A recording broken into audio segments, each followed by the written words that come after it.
اعوذ باللہ السمیع العلیم من الشیطان اللعین الرجیم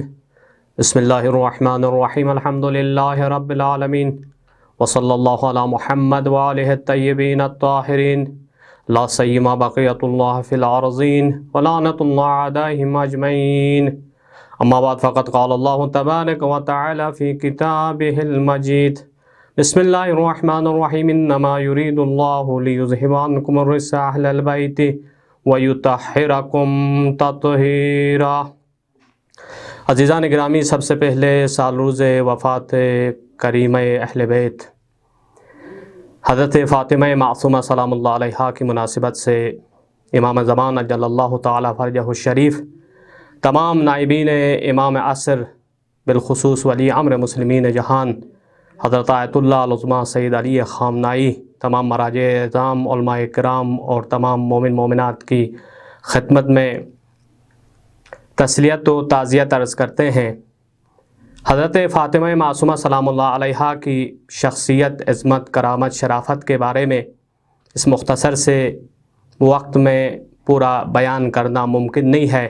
وقت کے دامن میں گنجائش نہیں ہے۔ کچھ عرائض آپ عزیزان کی خدمت میں اس بزرگ شخصیت اور بہت عظیم مرتبہ و بالا شخصیت حضرت فاطمہ معصومہ سلام اللہ علیہا کی طرف کچھ اشارتاً عرائض بیان کر کے آپ کی زحمات کو تمام کریں گے۔ عزیزان گرامی، سب سے پہلے رئیس مذہب تشیع امام جعفر صادق علیہ السلام سے جو حدیث، جو روایت حضرت فاطمہ سلام اللہ علیہا کی عظمت اور طہارت اور شرافت و کرامت کے لیے جو نقل ہوئی ہے کہ امام جعفر صادق علیہ السلام ارشاد فرماتے ہیں کہ خدا کے لیے ایک حرم ہے، وہ ہے مکہ، اور رسول اللہ حضرت محمد مصطفیٰ صلی اللہ علیہ وآلہ وسلم کے لیے ایک حرم ہے، وہ ہے مدینہ۔ امیر المؤمنین علی بن ابی طالب علیہ السلام کے لیے ایک حرم ہے، وہ ہے نجف۔ اور آگے ارشاد فرماتے ہیں وَلَنَا حَرَمًا وَهُوَ قُمُّ وَسَتُدْفَنُ فِيهَا امْرَأَةٌ مِّن وِلْدِي تُسَمَّى فاطمة، اور ہم سب اہل بیت کے لیے ایک حرم ہے، وہ ہے قم میں، میری ایک اولاد میں سے ایک اولاد عنقریب وہاں دفن ہوگی، اس کا نام فاطمہ ہوگا، اور یہ سب وہاں جب دفن ہوگی تو یہ حرم اہل بیت ہوگی، آشیانہ آل محمد ہوگی۔ عزیزان گرامی، یہاں پہ امام جعفر صادق علیہ السلام یہ ارشاد فرما رہے ہیں کہ باقی تمام 14 معصومین علیہ السلام کی حرم حضرت معصومہ سلام اللہ علیہا کی ذریعہ مطہرہ ہے۔ عزیزان گرامی، یہاں پہ آپ زیارت حضرت فاطمہ معصومہ سلام اللہ علیہا کا مطالعہ کریں۔ اگر زیارت کے لیے پروردگار عالم نے کسی کو توفیق عنایت کی، سعادت حاصل ہوئی، تو وہاں پہ جب ہم زیارت حضرت معصومہ پڑھتے ہیں تو وہاں حضرت آدم سے لے کر السلام علی آدم صفوت اللہ، السلام علی نوح نبی اللہ، السلام علی ابراہیم خلیل اللہ، السلام علی عیسیٰ روح اللہ، یہاں تک ہم سلام جب دیتے ہیں، اس کے بعد جب رسول گرامی اسلام کی طرف ہم جب سلام دیتے ہیں تو کہتے ہیں السلام علیک یا رسول اللہ،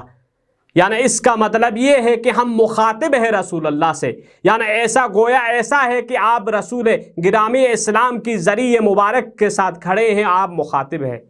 یعنی اس حدیث سے یہ معلوم ہوتا ہے کہ آپ نے گویا جس نے حضرت فاطمہ معصومہ سلام اللہ علیہا کا زیارت کسی نے پڑھی تو گویا ایسا ہے کہ تمام 14 معصومین علیہ السلام کی زیارت اس نے پڑھی ہے۔ اتنا ثواب ہے، اتنا مرتبہ ہے، لیکن انسان کا عقل حیران ہو جاتا ہے۔ یہ شفیع تمام شیعان حیدر کرار پوری دنیا کے شیعوں کی شفاعت کرے گی۔ حضرت فاطمہ معصومہ ان احادیث میں نقل ہوا ہے، روایات میں آیا ہے، تو ایک طالب علم یہ سوچتا ہے، یہ فکر کرتا ہے کہ ایسا کیسا ممکن ہے کہ حضرت فاطمہ معصومہ سلام اللہ علیہا پوری دنیا کے شیعوں کی شفاعت فرمائیں گی۔ تو ایک امام معصوم ان کو یہ خبر دیتے ہیں، یہ بشارت دیتے ہیں کہ حضرت معصومہ سلام اللہ علیہا واقعاً تمام شیعوں کی شفاعت کریں گی۔ ان کا مرتبہ، ان کا عظمت، کرامت، شرافت خدا کے نزدیک بہت بالا ہے۔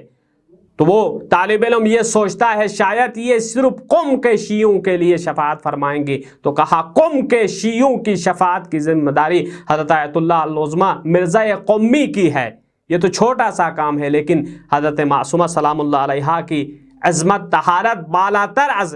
ہمیں امام زادگان ہے۔ عزیزان گرامی، یہاں پہ جو امام رضا علیہ السلام سے جو زیارت حضرت معصومہ سلام اللہ علیہا نقل ہوئی ہے، اس کے بعد امام رضا علیہ السلام ارشاد فرماتا ہے کہ من زارہا عارفا بحقہا فلہ الجنہ، جس نے حضرت میری بہن حضرت فاطمہ معصومہ سلام اللہ علیہا کی زیارت کی، معرفت کے ساتھ اگر زیارت کی تو اس کے لیے جنت واجب ہے۔ عزیزان گرامی، امام جواد علیہ السلام سے جو حضرت فاطمہ معصومہ سلام اللہ علیہا کی زیارت کی فضیلت میں جو حدیث نقل ہوئے، من زار قبر عمتی بقوم فلہ الجنہ، تو 4 معصومین علیہ السلام سے زیارت حضرت معصومہ سلام اللہ علیہا کی فضیلت اور اس کی کرامت کے بارے میں جو احادیث روایت نقل ہوئی ہے، تو حضرت امام موسیٰ کاظم علیہ السلام باب الحوائج ارشاد فرماتے ہیں، جب ایک کاروان آیا کچھ سوالات لے کے امام موسیٰ کاظم علیہ السلام سے، تو امام موسیٰ کاظم علیہ السلام وہاں تشریف فرما نہیں تھے، تو وہاں وہ لوگ تھوڑے پریشان ہو گئے، کہا ہم نے سوالات تھے ہمارے پاس، اب ان کے جوابات کون دے گا؟ تو وہاں حضرت فاطمہ معصومہ سلام اللہ علیہا نے ان سوالوں کے جوابات جب لکھ کے ان کو دیے تو ان کو تعجب ہوا کہ ایک چھوٹی سی 7 سالہ بچی کیسے اتنا علم رکھتی ہے، کیسے اتنا بڑی عالمہ ہے۔ تو جب راستے میں امام موسیٰ کاظم علیہ السلام ان کاروان والوں کو جب ملتا ہے تو وہ سوالات کے جوابات دکھاتے ہیں کہ آپ کی بیٹی نے یہ جوابات ہمیں لکھ کے دیے ہیں، ان کے جوابات، تو آپ ان پر ایک نظر دہرائیے۔ تو جب دیکھا تو عجیب و غریب جوابات دیے تھے، علمی جوابات تھے اور دقیق اور صحیح جوابات حضرت فاطمہ معصومہ علیہ السلام نے جب دیے، تو امام موسیٰ کاظم علیہ السلام نے کہا فداہا ابوہا۔ یہ 2 شخصیات کے لیے تاریخ میں نہ کہ ایک فاطمہ معصومہ سلام اللہ علیہا، ایک فاطمہ زہرا سلام اللہ علیہا۔ عزیزان گرامی، یہاں پہ انسان یہ سوچنے پہ مجبور ہوتا ہے خدا نے اتنا کیوں عنایت کیا حضرت معصومہ سلام اللہ علیہا کے لیے۔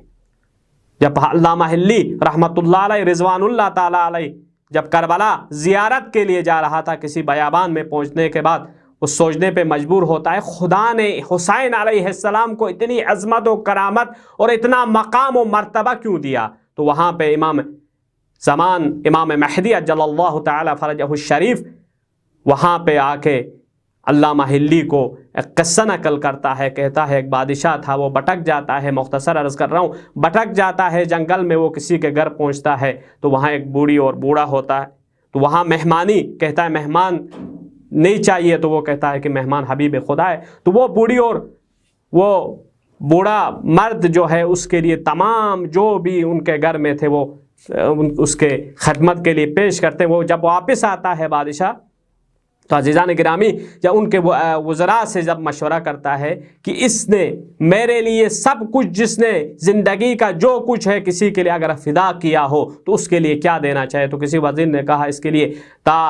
جب تک یہ زندہ ہے اس کے لیے کوئی تنخواہ ہونی چاہیے یا آدھی سلطنت دینی چاہیے، تو اس نے کہا نہیں، جس نے سب کچھ لٹا دیا ہو اس کے لیے میری پوری سلطنت دیا تو پھر جا کے جبران ہوتا ہے۔ عزیزان گرامی، امام حسین علیہ السلام امام مہدی علامہ حلی کو یہ کہتا ہے، فرماتا ہے علامہ حلی، یہ 2 مقامات پہ جب انسان جب سب کچھ فدا کرتا ہے تو ہاتھ چھانٹ کے کہتا اب میرے پاس کچھ نہیں ہے۔ 2 مقامات ایسے ہیں، ایک امام حسین علیہ السلام نے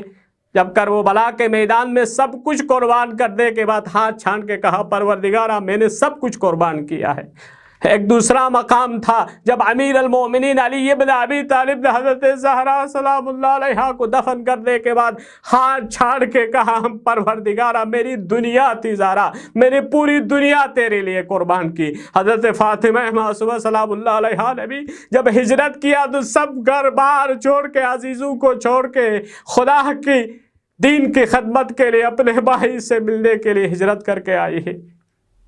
پروردگار سے ہماری یہی دعا ہے، پالنے والے ہمیں عظمت و طہارت حضرت معصومہ سلام اللہ علیہا کی شناخت اور ان کی زیارت نصیب فرما اور ان کی شفاعت ہمیں قیامت میں نصیب فرما۔ والسلام علیکم ورحمۃ اللہ وبرکاتہ۔